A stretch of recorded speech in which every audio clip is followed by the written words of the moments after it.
What you have to do in order to help sharpen your friends and make them more Christ-like and more fit for the work that Christ has for them is by coming close to them, right? You can't just shout at them from a distance and tell them that they are not living the way that they should.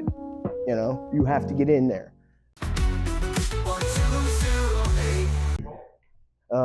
Yeah, had to bring that mic down because I am not as tall as Casey, in case anyone hasn't noticed.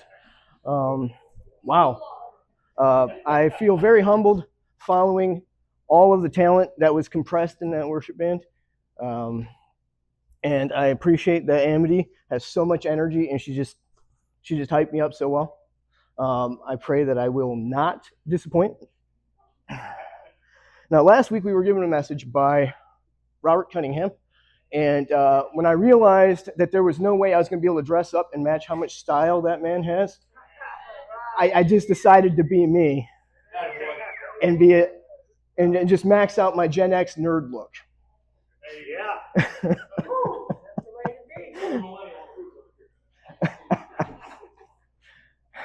And not to worry, folks. My wife checked out the message for me.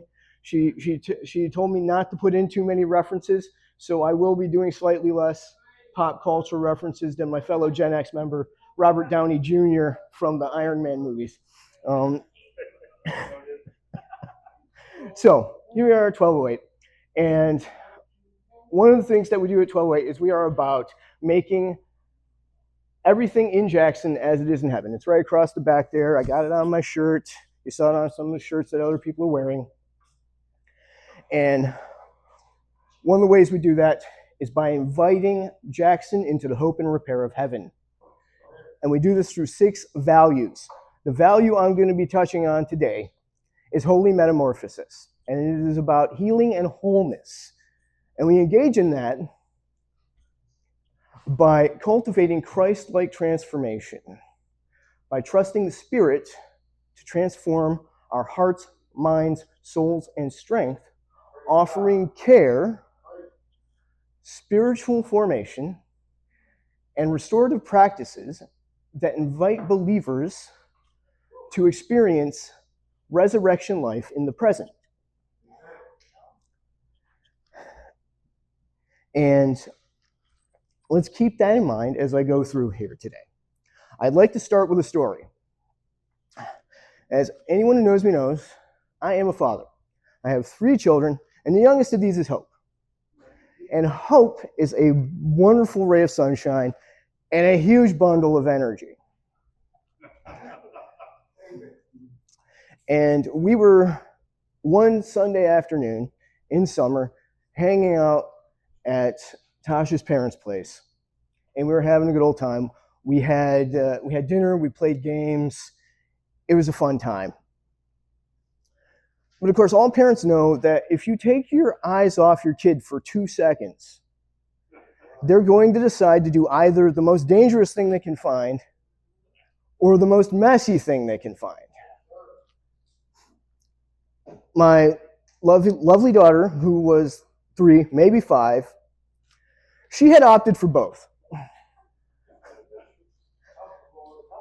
I turned around to look at my daughter, and she has found the rustiest, most worn-out hatchet that she could find. And she has decided that she wanted to play out Minecraft in real life.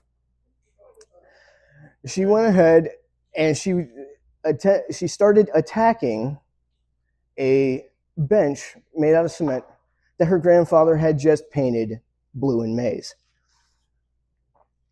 So like any loving father would do, I confiscated the deadly implement of wood cutting, and I immediately took it to my father-in-law and said, "Hey, I'm sorry, Hope grabbed this thing, and you know, here it is." And he looked at it and he said, "Well, I don't need that thing anymore. You can just throw it out." And so I took a really good look at this thing. Something just made me look at it, and you know, it's rusty as heck.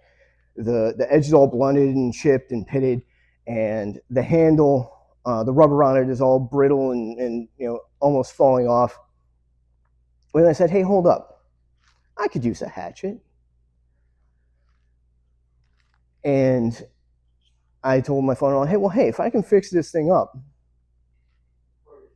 do you think I could keep it? And he said, yeah, I mean, I don't mind. And so I took it home, and I got another look at it, and the head on it is not straight. The head is kind of bent like this, and it kind of like that. Kind of like it's asking if you're sure of that opinion you just stated. And the back of it is kind of blunted and hammered down, like somebody had decided to use that end of the hatchet for a hammer instead of going to look for a hammer. But I got to work on it. The first thing I did was I grabbed some sandpaper and I sanded out all the rust on the head. And when I got done sanding, sure, it wasn't the shiniest thing in the world, but I had steel. I had good steel underneath it, and it was pitted in places. The handle, well, I needed to do something about that so the rubber didn't fall off and send the hatchet flying while I was trying to cut things.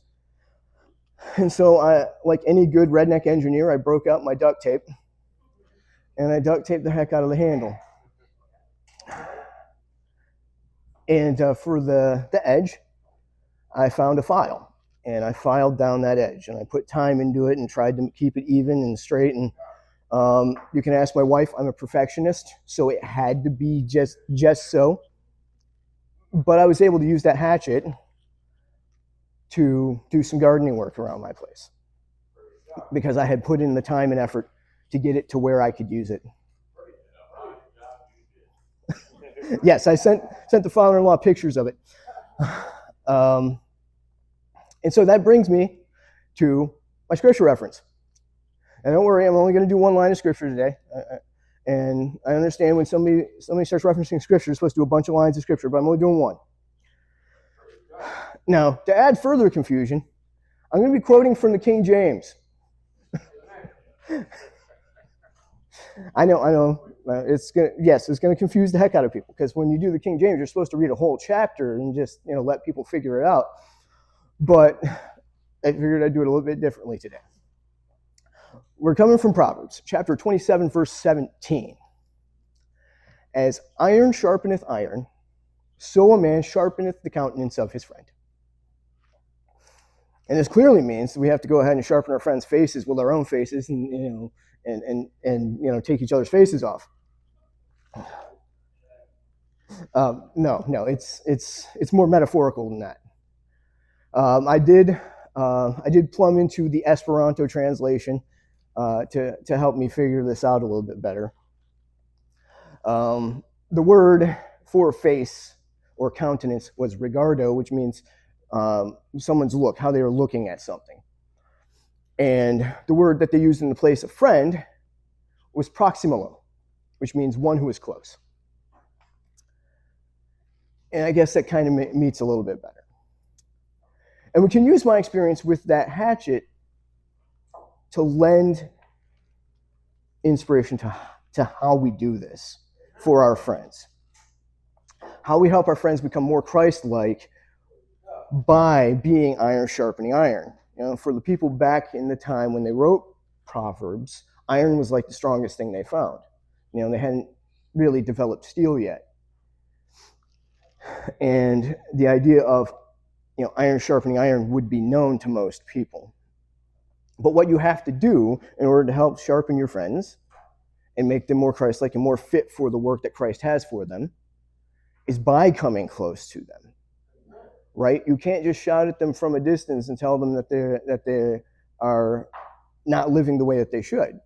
You have to get in there. At 1208 Greenwood, we're more than just a church. We're a family growing together in faith, both in person and online. From our original worship music to biblical teaching, which you can access anywhere, we're creating authentic experiences every day. Your giving helps keep our ministries running and creates impactful content and music that reaches people wherever they are. Join our mission to serve and grow. Support 1208 Greenwood today. The link is in the description.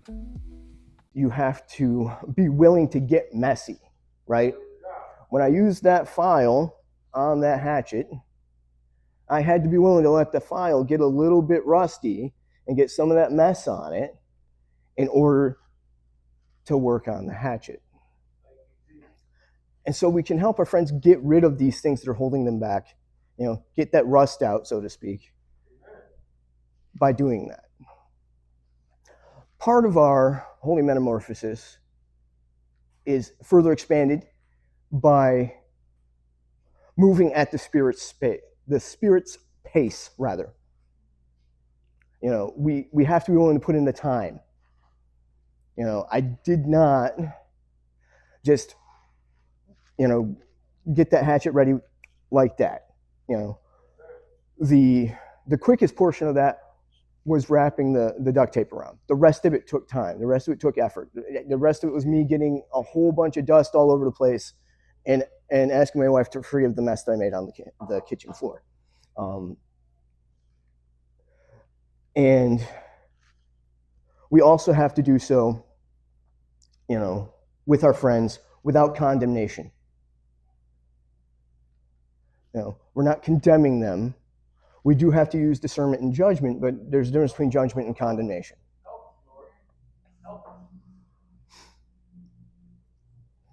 And I have to say the story with the hatchet has another turn in it. I had lost the hatchet, and I found it recently in a pool of water. It had just been sitting there and laying there. And much to my dismay, leaving random bladed implements in water does not give them magical powers like Excalibur. I had a rusty hatchet again.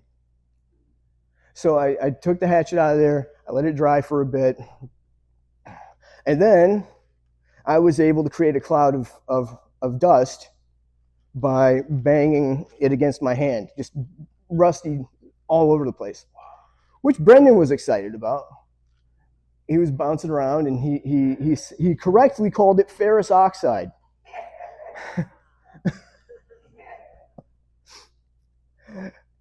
And, this can kind of highlight other stuff for us,